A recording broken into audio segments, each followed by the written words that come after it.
I didn't mean that. I didn't mean that. Hey, cousin. What's up? You miss me? I miss me. I've been running around like a crazy motherfucking woman. I'm gonna stop all that cussing too. Sometimes you gotta step back from the world and get lost.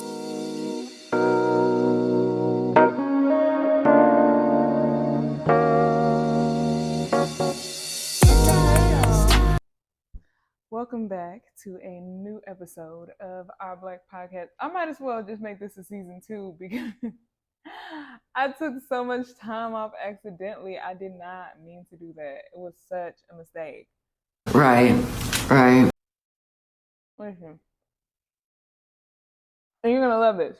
You're gonna love this. You're gonna be super excited to hear this. And I'm gonna stop eating your ear too, because this is not that. Not until I'm done with these pineapples, but I will. You're gonna be so excited. I got a job, like a day job. Yeah! So if you see me on somebody else's social media, don't say too much.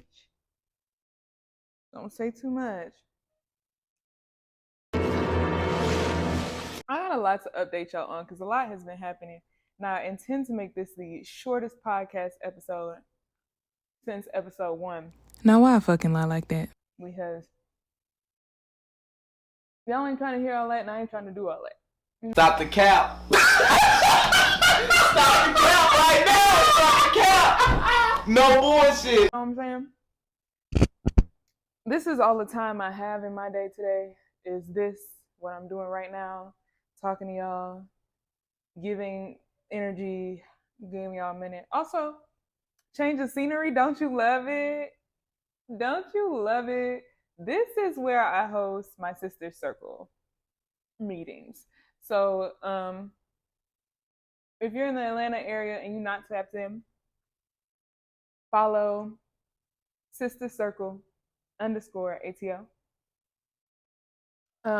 This is a Sister Circle living room, and yeah, it's spiritual meditation and such. So I'm giving y'all different energy today, which is why I said I gotta stop all that cussing, because I know it might not seem like it, but I actually have multiple sides. Like, there's actually multiple sides of me. I know I seem like a monolith, and that last episode maybe had y'all questioning me as a human being because my ethics were questionable, but I actually am a decent person. I don't think anybody's perfect, but I'm decent. I'm very spiritual, believe it or not. But we all go through it. And I wanted to talk to y'all about that last episode because a lot of y'all mute.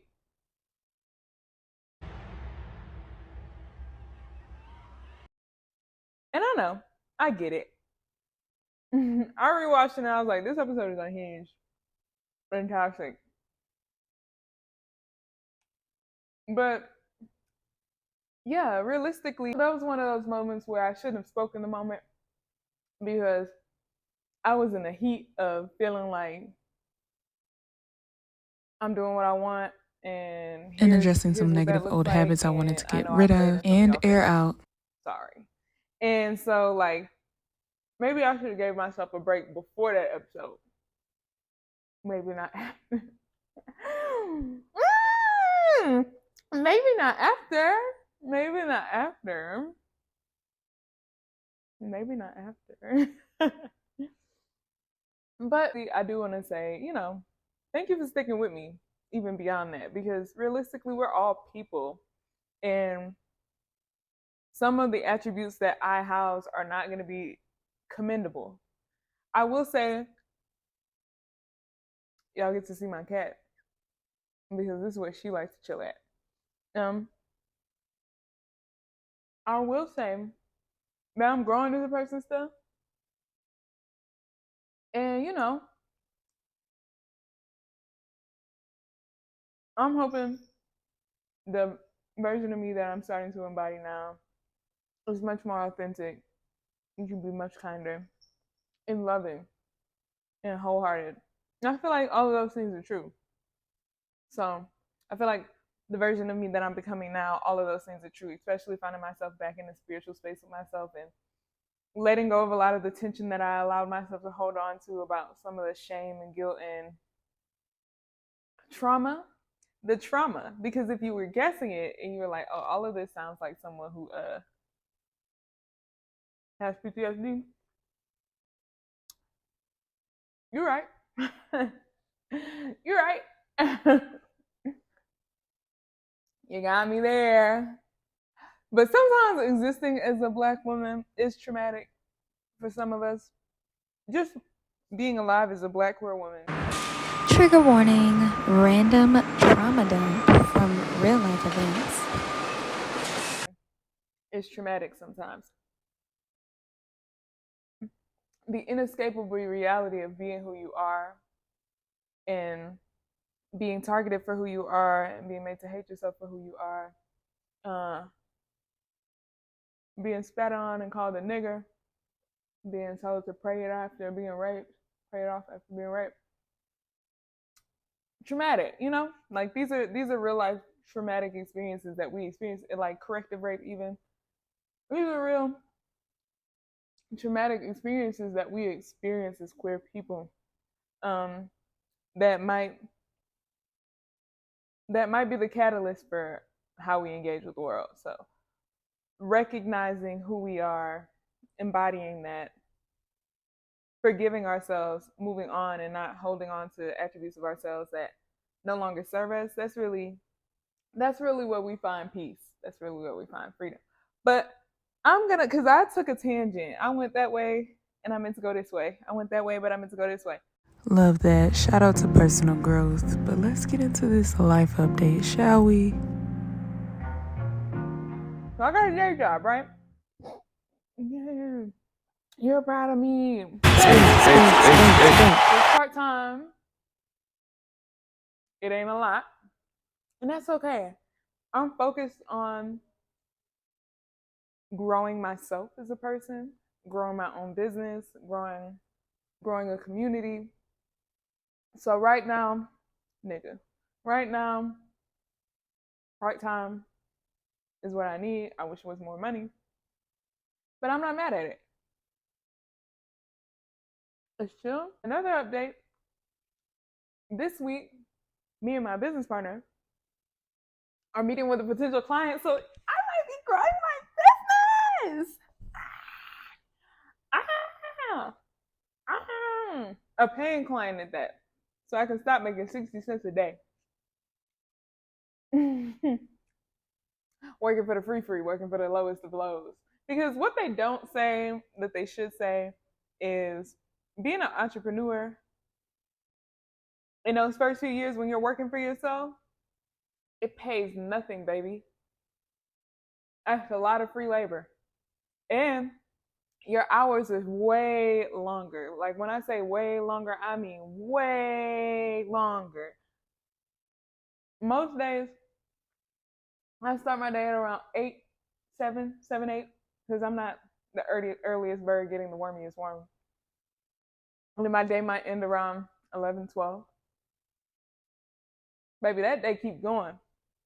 It go from doing self-care shit to work, the actual job I subscribe to doing, meeting, business plans, actually doing stuff for my businesses. No sleep. Bus. Club. Another club. Another club. Plane. Next place.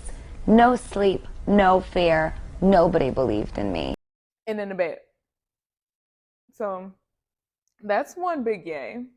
Yay number 2 is I'm out here doing videography things and photography things. Yay! I shot a music video last week.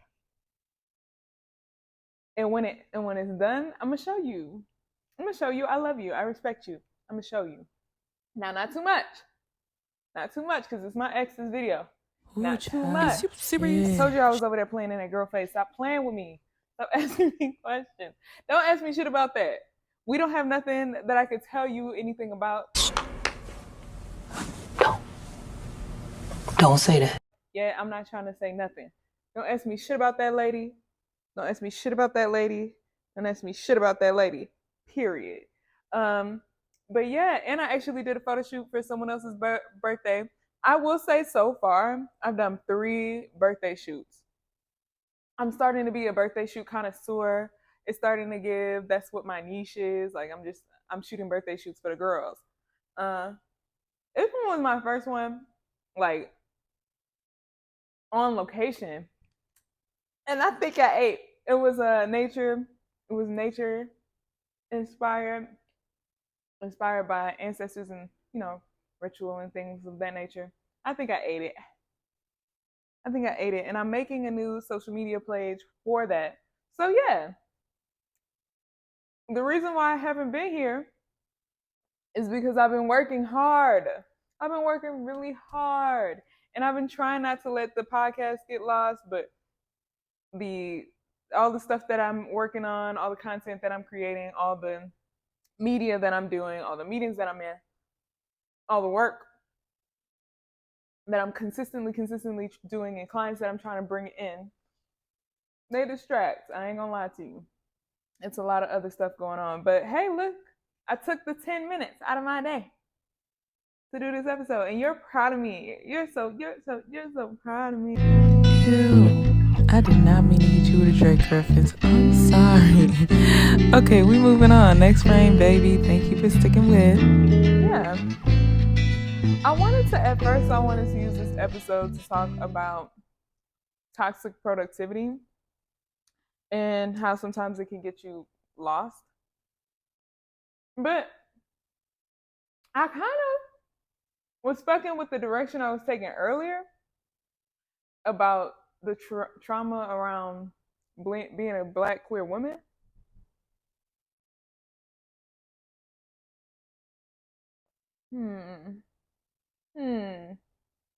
You know what? Toxic productivity actually has a lot to do with, because I've heard this a lot lately. I hear from a lot of Black women over and over again that they feel like they have to do it all. They feel like they have to do it all, literally it all. All their content, all their social media, their whole business, run 4 different things, be a mother, come home, cook for their husband, wife, whomever. Non-binary baby. They have to do it all. And that's the reality in their minds, right? Like they don't see a version of their reality that is supported by a community because they have lived so isolated. And Black woman success sometimes is further isolating. Like sometimes what it looks like for a Black woman to succeed might look like leaving your tribe behind. Sometimes the world around us, the society that we're trying to be productive inside of, forces us. I'm fucking this pineapple up and I'm so sorry. I'm so sorry. But it forces us to isolate ourselves because the people that we grew up with, oftentimes, and I'm not saying this is universal, but statistically, most Black women grow up are in low income communities.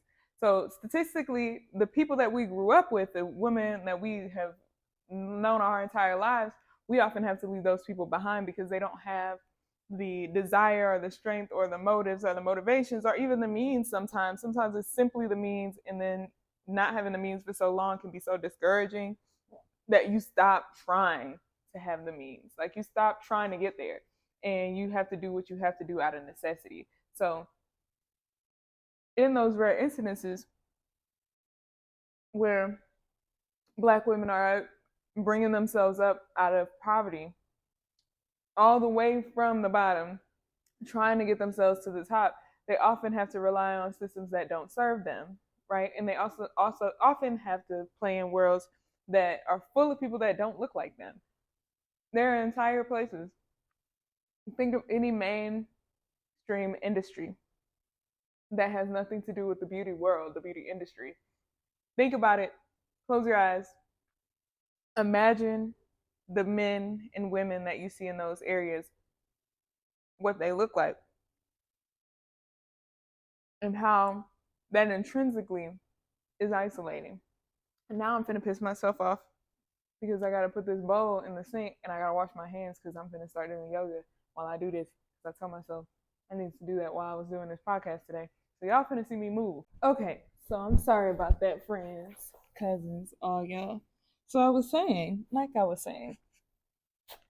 oftentimes when you imagine even tech industries and big business corporations, and um, even real estate, like commercial real estate, large scale, you're not imagining black women in those spaces. And the reality is, we don't occupy a lot of those spaces. We're not the bulk of that community.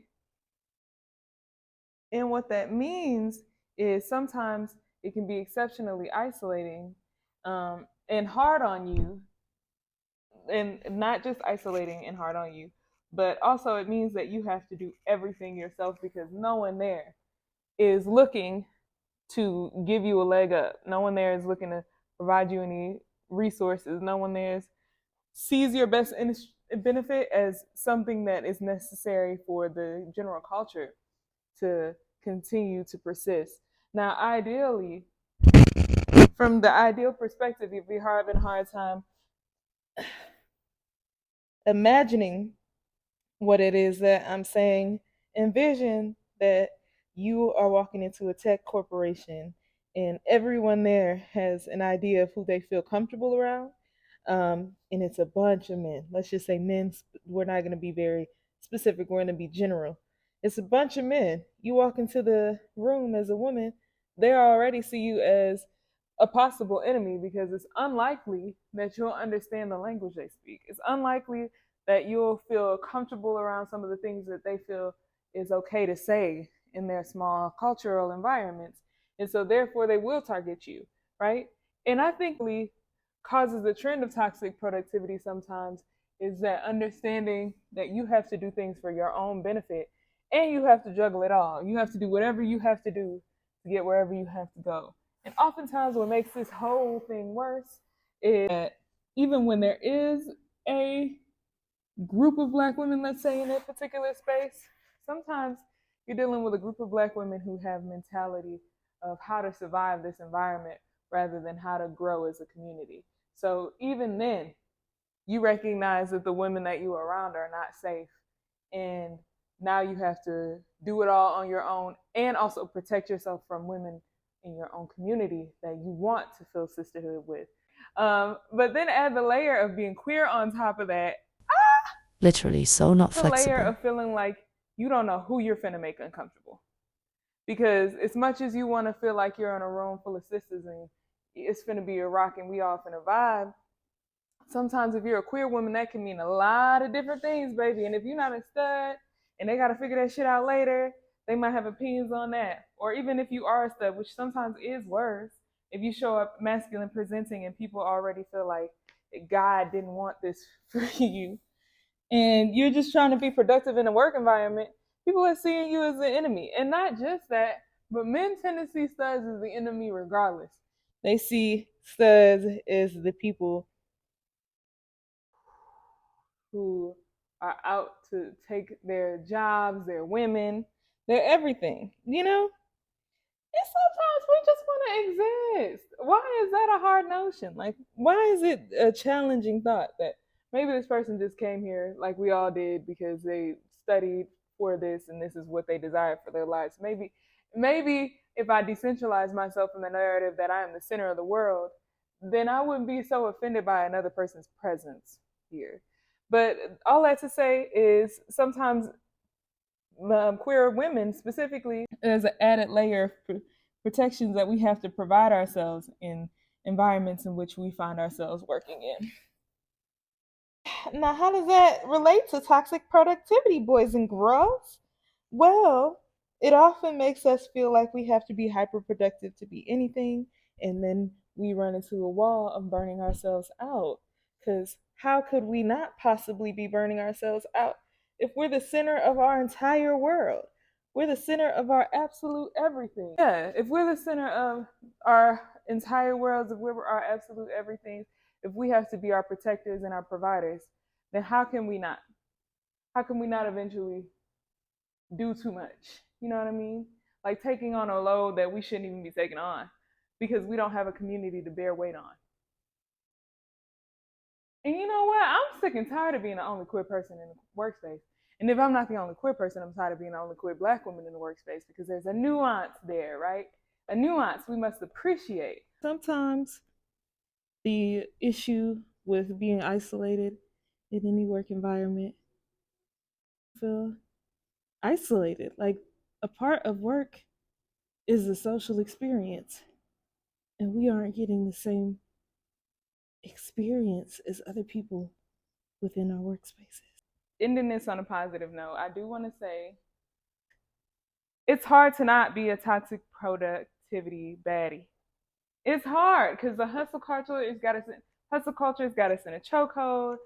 The idea that Black women aren't enough got us in a chokehold. Having to prove ourselves got us in a chokehold. So it's hard for us not to feel some type of way about our experiences.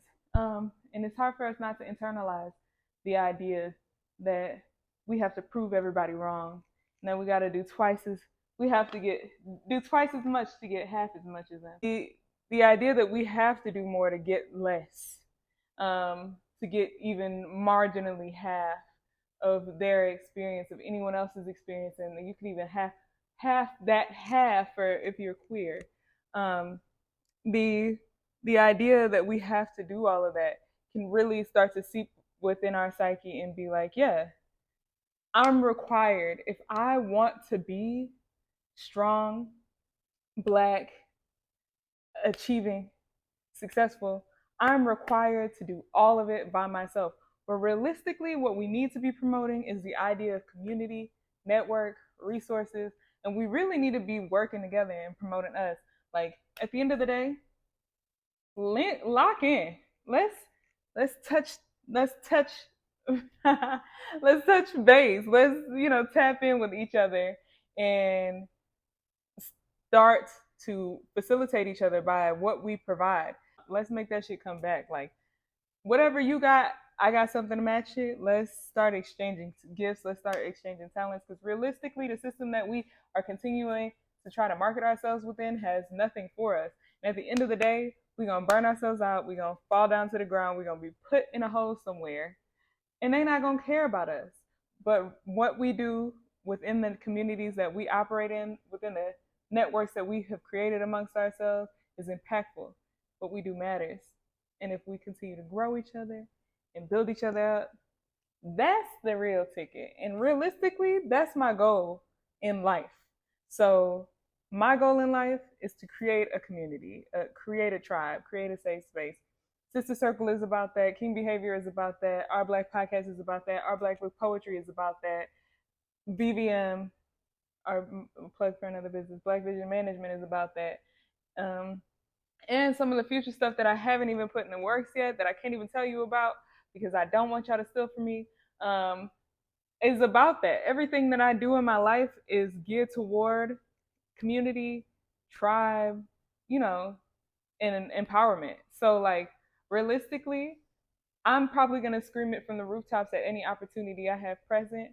And I'm probably gonna be, if you get in my face and you tell me you burnt out about work, I'm probably gonna tell you that it has something to do with the slave industrial complex. So yeah, don't come to me. I'm probably gonna be the worst person to talk about it because I'm gonna harp on it because there's really something so intrinsic about the way that they forced labor on us, then made us work at low labor wages and menial jobs like maids and servants and things of that nature, sharecroppers, and then called us lazy for needing to rely on welfare because they never paid us.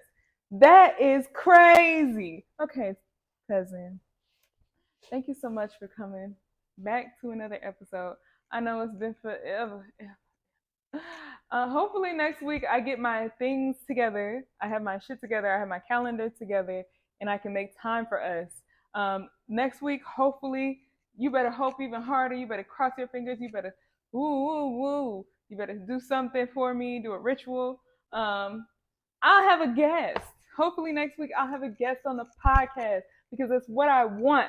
Because I'm sick and tired of talking to myself. I'm sick and tired of sitting in rooms talking to myself. So tired, in fact, I needed to go down here. Because going up to my office to close the door, light a candle, sip some coffee, it wasn't enough for me today. And I have other shit I need to do. I accidentally talked too long, and that's on me. But thank you so much for joining me in this podcast episode. Hopefully this is a conversation you feel better for having had in a community. I look forward to seeing you next time. So tune in so I can talk to you, you talk to me, and we can talk to we. I love you. I love you. I love you. I don't know if you've heard it today. I love you. You're a blessing. I'm grateful for you. Bye.